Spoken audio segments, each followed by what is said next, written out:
नमस्कार, to the point देख रहे हैं आप और आपके साथ मैं हूं प्रतिमा दत्ता। टू द पॉइंट में आज आपकी मुलाकात हरियाणा विधानसभा के पूर्व स्पीकर और कांग्रेस के वरिष्ठ नेता कुलदीप शर्मा जी से है। कुलदीप जी, बहुत स्वागत आपका। Thank you. कुलदीप जी, 2.5 साल प्रदेश की सरकार के हो चुके हैं। क्या आपको लगता है वो तमाम वादे पूरे कर पाई है ये सरकार, जिसको जनता को दिखाकर सत्ता हासिल की थी?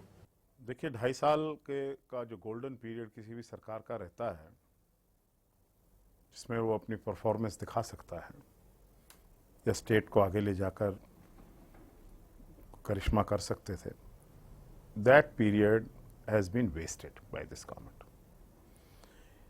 मैं दावे के साथ कह सकता हूं कि इस 2.5 साल के दौरान हरियाणा को जो आगे बढ़ना चाहिए था,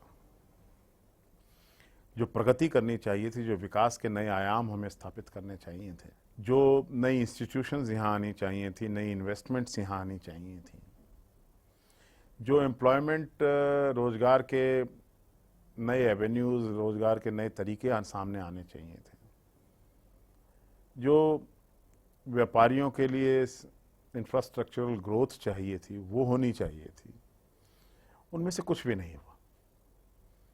और ये बात मैं ही नहीं कह रहा हूं, भारतीय जनता पार्टी के असंतुष्ट परंतु वरिष्ठ विधायक ये बात कह रहे हैं कि मुख्यमंत्री जी ने 2.5 साल का जो ये समय है, जो कि गोल्डन पीरियड बोलते हैं, इसको वेस्ट कर दिया है।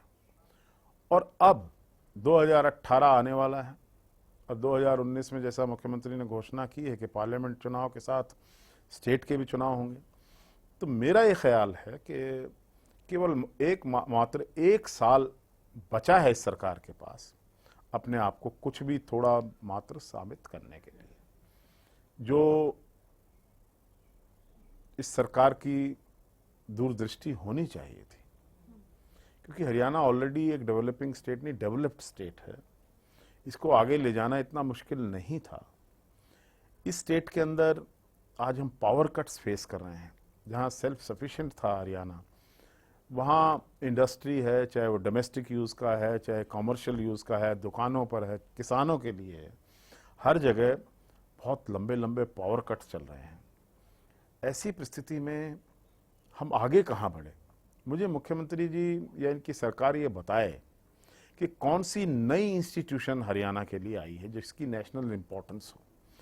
यहाँ तो मुख्यमंत्री जी को ये भी नहीं पता था कि यहाँ इंडियन इंस्टीट्यूट ऑफ मैनेजमेंट पिछले 6-7 साल से रोहतक में काम कर रहा है। इतनी कौन कौन सी संस्थाएं कहाँ हैं, इनको ये नहीं पता था कि Ambedkar national law university already Rajiv Gandhi education city के अंदर बन रही है। तो कल मैं मंत्री जी का जवाब देख रहा था कि हम बनाएंगे अम्बेडकर जी के नाम पर एक यूनिवर्सिटी। तो उनको मतलब इस सरकार का विजन नहीं है, इस सरकार की अंडरस्टैंडिंग नहीं है और इस सरकार की प्रशासन पर पकड़ नहीं है। ये बात मैं भी कह रहा हूं, लोग भी कह रहे हैं और इनके अपने लोग भी कह रहे हैं। बिल्कुल, ये बहुत महत्वपूर्ण है, क्योंकि अपने लोग ही आरोप लगा रहे हैं। आप लोग लगाते हैं तो ये भी समझा जा सकता है कि ठीक है, राजनीतिक पार्टियां हैं तो आरोप तो लगाना ही है। अपने लोग आखिर आरोप क्यों लगा रहे हैं? जनता भी इस बात से काफी हैरान परेशान है। देखिए, ये बात सीधी समझ में आ रही है। कोई भी आदमी विधायक बनता है, वो चाहता है कि उसके इलाके में रोजगार मिले, वो चाहता है उसके इलाके में इंडस्ट्री आए, उसके इलाके में प्रगति हो, सड़कें बने, वो ये चाहेगा कि उसके इलाके में स्कूल्स, हॉस्पिटल्स और जो भी इंफ्रास्ट्रक्चरल ग्रोथ की चीज़ें हैं वो सामने आए।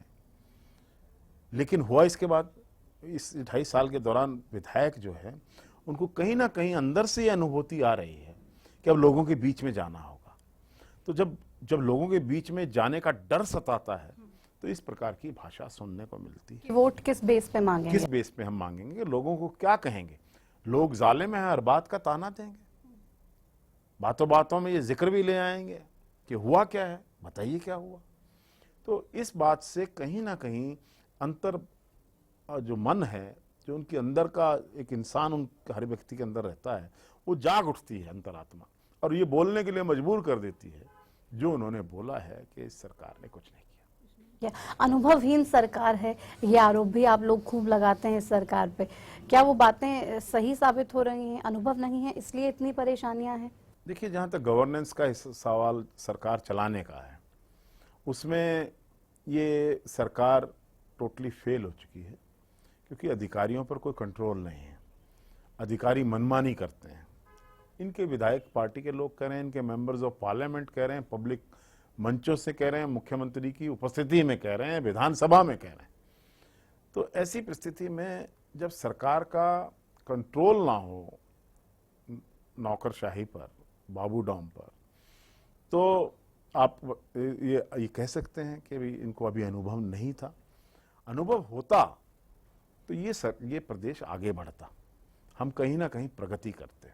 अनुभव नहीं है और उलझे रहते हैं, कभी आदेश करते हैं। अब जैसे एक यू आदेश टर्न सरकार भी बहुत लोग कह रहे हैं कि फैसले लेती हैं फिर कहती है नहीं ये तो कुछ और कहा था, ऐसा नहीं था। यू टर्न भी कह लीजिए इसको, या ये सरकार जो फॉरवर्ड गियर में चलनी चाहिए थी, ये सरकार अब रिवर्स गियर में चल रही है। मुख्यमंत्री जी ने कहा था कि मैंने सरकार गियर बदल दिया, लेकिन वो गलती से बैक गियर लगा के बैठ गए हैं। अब सरकार आगे बढ़ने की बजाय, प्रांत आगे बढ़ने की बजाय बैक में हाँ, एक बात का अनुभव इनको बहुत हो गया है, पैसा कमाने का। खूब पैसा कमाया जा रहा है, इलीगल माइनिंग के थ्रू कमाया जा रहा है, रियल एस्टेट के थ्रू कमाया जा रहा है, और कमाई के महकमे जो हैं उनसे खूब कमाया जा रहा है। ना खाएंगे ना खाने देंगे, ये भी अब ये भी खा कहा भी गया। रहे हैं और गुर्रा भी रहे हैं। ऐसी सरकार जो खाए और गुर्राए। मैंने विधानसभा में प्रश्न उठाया था कि हरियाणा के अंदर सरेआम इलीगल माइनिंग हो रही है, जिससे हजारों करोड़ रुपए का नुकसान हरियाणा की सरकार को हो रहा है। तो मेरे खिलाफ प्रिविलेजेस मोशन लेके आ गए। अब जब सरकार के मंत्रियों के नाम, मुख्यमंत्री के ओएसडी के नाम और सरकार में बैठे हुए अधिकारियों के नाम करनाल के माइनिंग स्कैंडल से जुड़ गए, और ये सामने आ गई बात कि 110 करोड़ रुपए की रिकवरी जो सरकार को ठेकेदारों से करनी चाहिए थी, वो किन्हीं कारणों से, मिली भगत से, मंत्रियों के आशीर्वाद से या मंत्रियों की लेन देन की वजह से वो नहीं हो रही है। तो परिस्थिति आप खुद समझिए कि जो लोग ईमानदारी का दम भरते थे, उनके ईमानदारी के सबूत सामने आ रहे हैं, और जिनसे थी वफा की उम्मीद वही बेवफा निकले। हरियाणा की जनता ने इनको सत्ता तो इसलिए सौंपी थी कि वो कुछ परिवर्तन चाहते थे। वो चाहते थे कि हरियाणा की गति से आगे बढ़े। वो चाहते थे कि भी जिस प्रकार ये लोग कह रहे हैं, जिन्होंने प्रॉमिस किया कि हम ईमानदारों की सरकार लेके आएंगे, लेकिन आज इन्हीं के लोग, चाहे वो ग्वाल पहाड़ी का मुद्दा है, चाहे मेट्रो रीअलाइनमेंट का मुद्दा है, चाहे खनन का मुद्दा है, चाहे और मुद्दे हैं, इन्हीं के लोग इन पर आरोप लगा रहे हैं कि ये सरकार में भ्रष्टाचार हावी है। आज किसानों की भी हाल देखते हैं तो काफी उनके माथे पे चिंता की लकीरें रहती हैं। सरकार ये दम भरती है कि किसानों को कोई दिक्कतें हम आने नहीं देंगे, हम उनके सबसे ज्यादा हितैषी हैं। क्या वाकई ऐसा है? और हर बार किसान की बात जब हर सरकार की तरफ से की जाती है तो उनका उद्धार क्यों नहीं हो पाता? ये बड़ा महत्वपूर्ण विषय है। हरियाणा 71% प्रदेश की जनता किसानी पर निर्भर है। किसान को पानी चाहिए, पानी नहीं मिलता है। SYL ना हम ले पाए, और जो ये छाती ठोक कर कह रहे हैं कि सुप्रीम कोर्ट का फैसला इन्होंने कराया है, वो भी पानी नहीं लेकर आ रहे हैं। हरियाणा का 73% एरिया डार्क जोन में चला गया है। उसके ऊपर बिजली की मार है, किसान को बिजली नहीं मिल रही। उसके ऊपर मार है कि फसलों की कीमत नहीं है। पिछली 4 फसलें किसान की ऐसी गई जिसमें किसान के फसल कीमत के जो MSP था उससे भी कम मिली। हालांकि उनको पर्चे तो MSP के काट के दिए गए, लेकिन उससे कम मिली।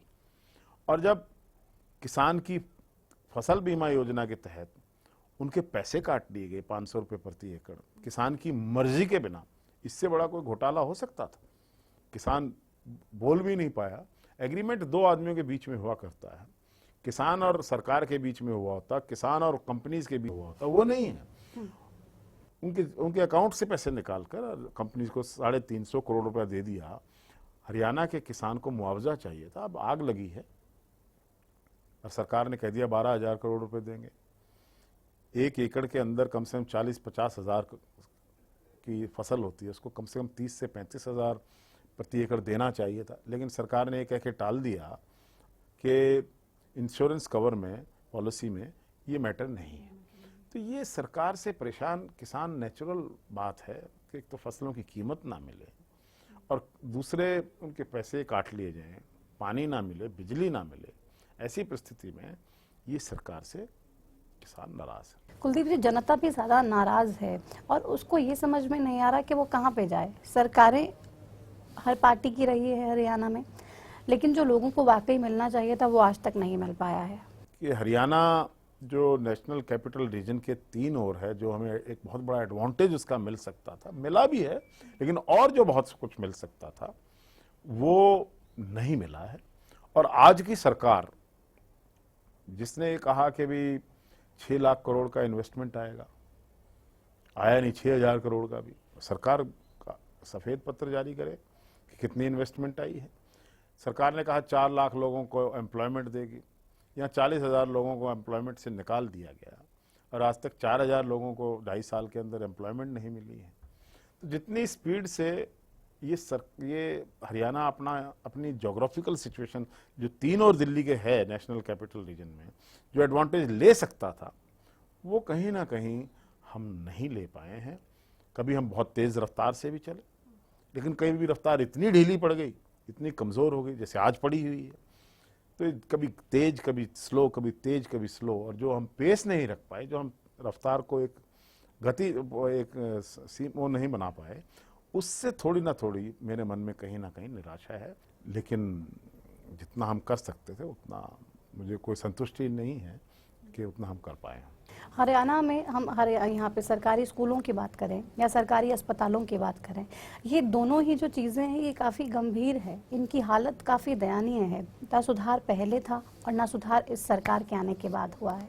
ये ठीक है कि शिक्षा का स्तर जो है वो आगे बढ़ने की बजाय निरंतर उसमें गिरावट दिखाई दे रही। हरियाणा सरकार का तकरीबन 9,000 करोड़ का बजट शिक्षा पर व्यय होता है, परंतु सरकारी स्कूलों की स्थिति देखिए कि उनमें केवल स्टाइपेंड वाले स्टूडेंट्स पढ़ने जाते हैं।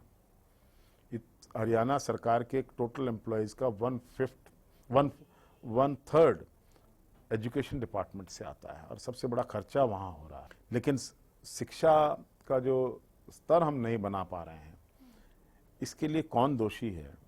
कुछ लोग हमें मानेंगे, मैं कहूँगा कि आज की सरकार इस दोषारोपण को छोड़कर अगर कहीं ना कहीं इस बात को देखा जाए कि हम शिक्षा के क्षेत्र में आगे क्यों नहीं बढ़ पा रहे हैं। इसका हेल्थ का सेक्टर जो है, देखिए अगर अमेरिका का चुनाव होता तो हेल्थ और एजुकेशन के सेक्टर पर वहाँ की प्रेसिडेंसी डिसाइड हो जाती, लेकिन हरियाणा के अंदर हेल्थ सेक्टर के अंदर भी बड़ी भारी इन्वेस्टमेंट गवर्नमेंट की जा रही है, लेकिन आप देखेंगे कि लोगों का सरकारी अस्पतालों की बजाय प्राइवेट हॉस्पिटल्स के अंदर और विश्वास प्राइवेट है। स्कूल्स में भी, प्राइवेट स्कूल्स में 134A के तहत भी ये प्राइवेट स्कूल्स दाखिले नहीं देते। और कितना स्ट्रगल करना पड़ता है 134A के लिए भी, कितनी मनमानी होती है सरकार कहीं ना। तो क्यों, क्या बात है, why this lack of confidence? Government institutions में लोगों का विश्वास क्यों उठता जा रहा है, जबकि मोस्टली लोग वो हैं जो सरकारी स्कूलों से पढ़े और आगे बढ़े। अब वो परिस्थिति बिल्कुल उसके विपरीत है। शिक्षा मंत्री जी हैं, उनको चुटकुले सुनाने से फुर्सत नहीं है। सरकार इस तरह नहीं चलेगी। ये सिर्फ 2.5 साल में तो नहीं हो सकता था, पहले भी। मैं आपकी बात से सहमत हूँ कि जितना होना चाहिए था इस सेक्टर में, चाहे वो ये 2.5 साल लगा के रखें, चाहे पिछली बात कर लें, किसी की भी सरकार रही, शिक्षा के क्षेत्र में कोर सेक्टर बनाकर इस पर जो काम करना चाहिए, हर एक आदमी की एजुकेशन फैसिलिटी को इतना उसके लिए सिंपल बना के रखना चाहिए था, इतना इनएक्सपेंसिव बना के रखना चाहिए था, जो हम नहीं कर पाए। इसी तरह हेल्थ सेक्टर के अंदर मैं समझता हूँ कि प्रदेश के हर एक नागरिक को हेल्थ इंश्योरेंस और हेल्थ सेफ्टी जो है ये बड़ी इंपॉर्टेंट है। हेल्थ, हाइजीन एंड एजुकेशन, ये 3 चीज़ें बहुत इंपॉर्टेंट हैं। सफाई के क्षेत्र में भी आप देखेंगे अब स्वच्छ भारत अभियान है, दीवारों पर नारे लिख दिए गए हैं, अच्छी बात है, हिंदुस्तान और हरियाणा साफ होना चाहिए। क्या साफ हो पाया हरियाणा? दीवारों पे लिखने थोड़ी साफ, दीवारें और साफ करनी पड़ेंगी, जो उन पे लिख दिया गया है कुछ साफ नहीं हो रहा है, क्योंकि उसके लिए इंफ्रास्ट्रक्चर नहीं बनाया गया। आज ही मैं अखबार में पढ़ रहा था कि 349 करोड़ का बजट केंद्र सरकार ने स्वच्छ भारत अभियान के तहत हरियाणा को दिया, लेकिन उसका केवल 13% ही प्रयोग हुआ है। तो ऐसी परिस्थिति में आप देख सकते हैं कि इस सरकार ने दीवारें तो सारी लिखवा दी हैं, कैलेंडर भी छप रहे हैं, लेकिन स्वच्छता अभियान के अंदर स्वच्छता लाने के लिए, स्वच्छता जमीनी स्तर पर दिखाई दे, उस पर यह सरकार करने में फेल हो गई। तो आखिर क्यों माना है, क्या वजह माने? हर बार यहाँ पे देखा जाता है अनुभव नहीं, जिसके जो आज 1 लाख करोड़ का बजट पेश करने की करके अपनी पीठ ठोक रहे हैं, वो ये क्यों नहीं बता रहे हैं कि 1 लाख करोड़ के कर्ज के बावजूद जो इंफ्रास्ट्रक्चर में जाना चाहिए था, इंफ्रास्ट्रक्चर ग्रोथ के लिए अगर आप कर्ज ले रहे हो तो कोई बुरी बात नहीं है, लेकिन वो इतना पैसा लेने के बावजूद भी हम हरियाणा के लोग आगे नहीं बढ़ पा रहे हैं। हम आज नेशनल रेटिंग आई है कि स्वच्छता के अंदर प्रांत का कोई भी शहर आगे नहीं बढ़ पाया है। और क्या कारण है? एनसीआर के आसपास के सिटीज के अंदर बहुत अच्छी सफाई व्यवस्था होनी चाहिए थी, सरकार का इस तरफ ध्यान नहीं है। और जब सरकार का ही ध्यान नहीं है तो ये कोर सेक्टर जो हैं वो उनमें मुझे तरक्की होने की कोई संभावना दिखाई नहीं देती। बीजेपी की बात करें, वहाँ पर भी किस तरीके से परेशानियां चल रही हैं सरकार के लिए, क्योंकि खुद ही बहुत सी नाराजगियां हैं। कांग्रेस की बात भी इस पर मैं करना चाहूँगी, क्या परेशानी चल रही है? जो परेशानी थी क्या वो हो गई सब ठीक? मैं मानता हूँ कमियां हैं, कमजोरी है। उस कमजोरी और कमियों को दूर करके संगठन को बल देना जरूरी है, क्योंकि संगठन ही एक माध्यम है जिसके माध्यम से सत्ता पर आप काबिज होते हैं। अगर संगठन कमजोर रहेगा तो सत्ता प्राप्ति का दिवसपन रह जाएगा। तो अभी संगठन कमजोर है कांग्रेस का? संगठन में कई जगह कमजोरी है। यहीं नीचे बैठ के आपने प्रेस कॉन्फ्रेंस की थी पिछले सेशन में और आपने कहा था कि हमें नेतृत्व अब बदलना है, आपने मांग की थी। मैं ये जरूर कहूंगा कि कांग्रेस में कई जगह बदलाव की जरूरत है। कहाँ जरूरत है वो हम अपनी पार्टी हाईकमांड को बता चुके हैं। कब बदले जाएगा, क्या बदला जाएगा, ये पार्टी हाईकमांड का अधिकार क्षेत्र है, ये मेरे कहने से नहीं बदल जाएगा। पार्टी ने फैसला करना है, लेकिन बदलाव की जरूरत है कई जगह। और किन किन परेशानियों की वजह से बदलाव की जरूरत है? देखिए, हम सरकार के खिलाफ पिछले 2.5-3 साल के अंदर एक एजिटेशन जो लॉन्च कर सकते थे विभिन्न मुद्दों पर, जिन पे अभी चर्चा भी हुई। अब जैसे बिजली है, बिजली नहीं आ रही है, इस पर कांग्रेस को बाहर निकल के आना चाहिए था। जैसे भ्रष्टाचार है, भ्रष्टाचार के मुद्दे पर कांग्रेस को सरकार को घेरना चाहिए था। किसानों का मुद्दा है, किसानों के मुद्दे पर सरकार को घेरना चाहिए था। जब किसान की फसल पिट रही थी मंडियों के अंदर और किसान पिट रहे थे, तब हमें आके लड़ना चाहिए था, कोशिश करनी चाहिए थी। तो कहीं ना कहीं अब जब समय आ गया है चुनाव का, हमें ये मुद्दे लेकर लोगों के बीच में एक मजबूत नेतृत्व के साथ जाना होगा। पार्टी हाईकमान ने आपको आश्वस्त किया कि जो भी आपके मुद्दे हैं, जो भी आपकी बातें आपकी तरफ से रखी गई हैं, उन पर जल्दी अमल किया जाएगा? मैं तो एक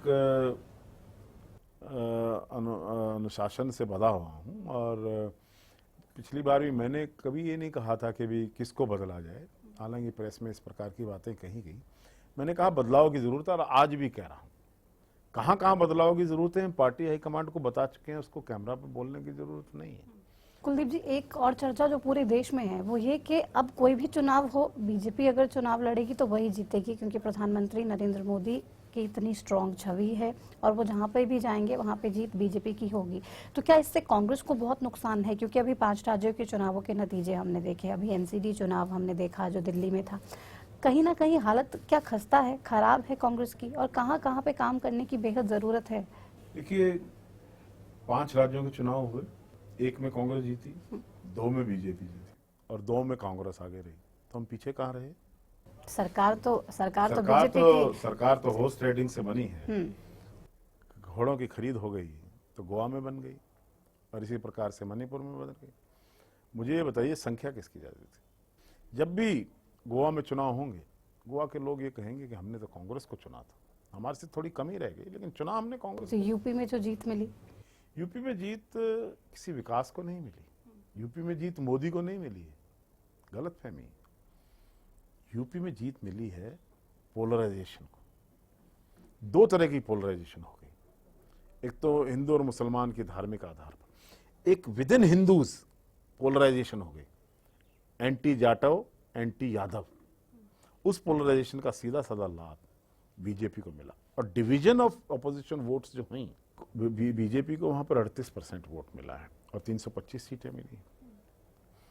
कांग्रेस, समाजवादी और बहुजन समाज पार्टी को 53% वोट मिले हैं ज्वाइंट, अगर सारों के मिला लिए जाए तो वोट की परसेंटेज का जहां तक सवाल है वो ज्यादा इसके खिलाफ। लेकिन मोदी जी से मेरा एक प्रश्न है, मोदी जी बताएंगे कि आज सार्क नेशंस के अंदर बांग्लादेश, बर्मा, नेपाल, श्रीलंका और पाकिस्तान, ये देश जो कांग्रेस के, पाकिस्तान को छोड़ दीजिए, जो कांग्रेस के समय में दिल्ली की लाइन को टो किया करते थे, वहाँ पर आज चाइना हावी हो गया है, वो चाइना की तरफ टिल्टेड है। ये विदेश नीति में जो गिरावट दिखाई दे रही है, जो आज हमारा सबसे ट्रस्टेड साथी रशिया था, वही सोचता है कि हम अमेरिका की झोली में जाकर बैठ गए हैं। पाकिस्तान से जिस प्रकार के आक्रमण हो रहे हैं, जिस प्रकार से हमारी सेना के साथ व्यवहार हो रहा है, प्रधानमंत्री जी इन बातों के लिए जवाबदेह नहीं है। अब आप देखना परिस्थिति, क्योंकि ये बहुत और ओवर कॉन्फिडेंस में हो गए और बहुत स्पीड पर चल पड़े। It is a motor car without brakes which is bound to collide. और आप देखेंगे कि परिस्थिति बदलेगी। गुजरात के अंदर मैं गया था अभी पीछे, सरकार से असंतुष्ट हैं लोग, वहाँ मोदी मैजिक काम नहीं करेगा। वहाँ फिर ये लोग, मुझे डर है कि पोलराइजेशन करेंगे धर्म के नाम पर चुनाव जीतने के लिए। इनको कितने ही आदमी मरवाने पड़े, इनको कितने ही दंगे करवाने पड़े। तो आप जनता के बीच में ये संदेश पहुंचाने के लिए और ये असल चेहरा दिखाने के लिए पूरी कोशिश करेंगे, क्योंकि अब 2019 ज़्यादा दूर नहीं है और उसको लेके तमाम पार्टियां अब तैयारी शुरू कर देंगी अपनी। निश्चित रूप से बीजेपी का एक्सपोजर होना चाहिए। जितनी बड़ी इस देश का संविधान में, कानून में ऐसी व्यवस्था नहीं है कि कोई झूठ बोले तो उसका चालान हो जाए। इतनी बड़ी बड़ी झूठ के साथ ये देश चलाया जा रहा है और कानून नहीं कहता है कि उसका चालान। ये आरोप तो कांग्रेस पे लगते थे। कांग्रेस पे लगते थे तो बताएं हमने कहाँ झूठ बोला, या हमसे पूछो कहाँ कहाँ ये झूठ बोल रहे हैं।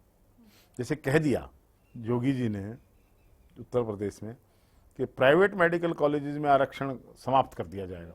मैं पूछना चाहता हूँ था कब? झूठ बोलना, झूठ के सहारा लेना, आफ्टर ऑल लोग भी समझेंगे। तो यही तो राजनीतिक दल जनता को ऐसे ही तो बेवकूफ बनाते हैं। देखिए, मैं तो किसी को बेवकूफ बनाता नहीं हूँ, लेकिन ये जरूर है कि भारतीय जनता पार्टी मुख्य विषयों से हटकर लोगों का ध्यान भटकाने में, लोगों का ध्यान इधर उधर करने में कामयाब हो जाती है। तो कांग्रेस को भी बहुत जल्द हम देखेंगे ग्राउंड जीरो पर यस, हर मैसेज जनता तक पहुंचाने के लिए। कांग्रेस धरातल की लड़ाई लड़ेगी। और बीजेपी का जो सिनिस्टर कैंपेन है, जो उन्होंने एक राजनीतिक आतंकवाद चला रखा है, अपने विरोधियों के दमन की नीति को लेकर लोकतंत्र में, जो ठीक नहीं है, ये आगे बढ़ रहे हैं।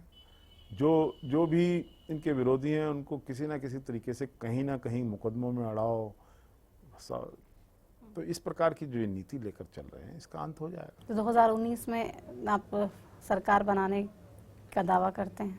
देखिए, पल पल में भाग्य बदलता है और पल पल में मिजाज लोगों के बदलते हैं। ये वही भारतीय जनता पार्टी है जिसकी 2 सीटें रह गई थी, और ये वही भारतीय जनता पार्टी जो देश पर अपने बहुमत से राज कर रही है।